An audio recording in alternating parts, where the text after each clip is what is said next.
আর এবার আবহাওয়ার খবরের দিকে নজর রাখি। কাল থেকে একটু একটু করে পারদ পতন, কাল থেকে ডিসেম্বর পর্যন্ত ধাপে ধাপে এই পারদ পতন চলবে।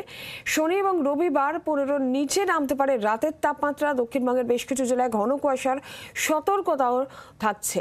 15ই ডিসেম্বর পর জাঁকিয়ে শীতের সম্ভাবনা। আর পারদ পতন নিয়ে হাওয়া অফিস আর কি জানাচ্ছে, আরো বিস্তারিতভাবে জানাবেন অয়ন ঘোষাল। টেলিফোন লাইনে রয়েছেন প্রতিনিধি অয়ন।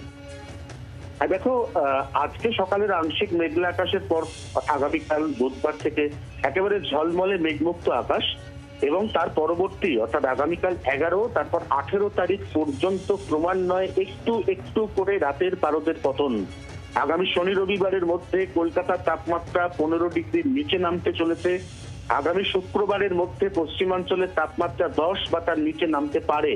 অর্থাৎ 15 ডিসেম্বর থেকে জাঁকিয়ে শীতের যে লং টার্ম ফোরকাস্ট ছিল সেই ফোরকাস্টের দিকেই কিন্তু পরিস্থিতি এগোচ্ছে, এবং এখনো পর্যন্ত এমনটাই অনুমান যে 15 ডিসেম্বর থেকে অন্তত 5 থেকে 6 দিনের জন্য উত্তর এবং দক্ষিণবঙ্গ একযোগে কনকনে বা জাঁকিয়ে শীতের আমেজ উপভোগ করতে পারবে।